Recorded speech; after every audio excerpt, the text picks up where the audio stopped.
And how did you guys celebrate afterwards? Did you drink a lot of beer? I drank more than one beer.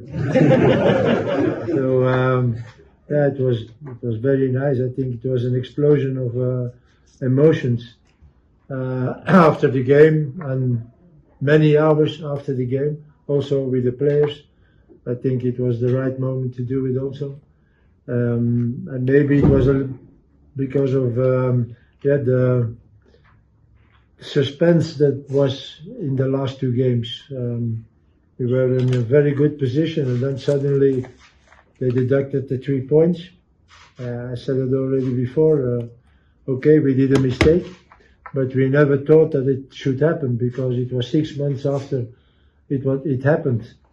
So but that shows again the pressure that some countries put on FIFA to reopen the case, because there was a commission of conflicts who was 3 times together, and never they talked about South Africa. So we said, okay, there was no complaint, so there was nothing. And then 1 week before the 2 crucial games, suddenly they said we're going to deduct 3 points. So it was a little bit tricky, certainly after our draw against Zimbabwe. But I always said, and I think I said it already a year ago or maybe more, that Nigeria should help us. And yes, they helped us a little bit by doing what they have to do. And I was a little bit afraid because they were not really convincing during the qualifiers. They were convincing against Benin. But I think they started with 3 draws and a defeat, I think. So that was not Nigeria. And I was a little bit afraid that in the game against Benin that they shouldn't win. That was my fear. Not that we shouldn't win. I was sure that we shouldn't win against Rwanda. But even with the victory, we were not sure to be qualified. But you were aware that if Nigeria won by 4 goals, they would go through as one of the worst second place teams. So yeah, but you don't know it before the game, huh? and even we looked at all the scenarios, and in certain cases we have to win with 2 goals difference. So that was also something. And I said before the game, I said to the players, don't look too much to try to score 2 goals, because you should be focused on we have to score 2 goals, and you don't think about the game plan anymore because you're too focused on that. But yeah, when after 5 minutes you can score the first goal, then I knew that we should score also the second. And I think half time, it was half time that they said what the score was in Nigeria. And I said, okay, things done now.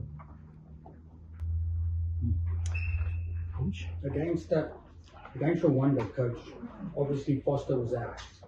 And then we played a different style of football. Yeah. Because against Zimbabwe, we weren't very threatening in front of goal. A couple of chances and we were unlucky. But more fluid, we created a lot more chances. Yeah, but I think the pressure was too high in the game against Zimbabwe, 1. 2, we played against a very motivated team, like month before against Lesotho. So 2 teams you don't have to win anything. When you see with the motivation they played against us, then I'm asking myself, where are you getting this motivation? And we all know where they get it. So yeah, we were not really on our best level against Zimbabwe, also because of the opponent. And when I see after the game people of the Zimbabwean delegation dancing because they played a draw against us, then you know what happened. And it was a disappointment for everyone, also me. The first 2 hours after the game I was not like I am now. And I was a little bit afraid that also for the players it should have been something that should stay in their mind also for the game against Rwanda. But we had recovery training on Saturday evening, and yeah, I hear them laughing, I hear them making jokes again, and from that moment I knew on Tuesday we will be ready again. You talked about pressure in the Zimbabwe game.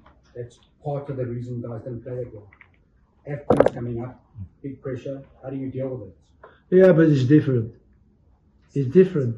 You know, I know that my team can play under pressure, but if you take a little bit the story of the last 2 months, and then certainly the games against Lesotho and against Zimbabwe. So the day before the game against Lesotho, there was a guy who was shouting that if Tebogo should play, that he should complain again after 10 minutes and blah blah. So they fucked it up before the game, and it was the same thing with Zimbabwe. 3 weeks before the game, we got a message from them that they wanted to play in Botswana. So why suddenly they want to play in Botswana? Why suddenly they want to play the game correctly? Yeah. So it was all those things together. Is it a case of revenge? Yeah, but Let's give a chance to that makes it a little bit more nervous for everybody. Also me, I was, oh shit, what is this guy? Now they want to play in Zimbabwe. Then the last training, 10 minutes before the end of the training, they were on the line, on the border of the pitch. So the day before the game, to push it out, there was a guy running with a watch. Hey, they have to stop. Look there, to the match commission. Oh, they said, that's all this. So it was, yeah, they pushed the pressure up for us, and maybe also that played a role in the game against Zimbabwe. But we were not under pressure anymore in the game against Rwanda. Not anymore.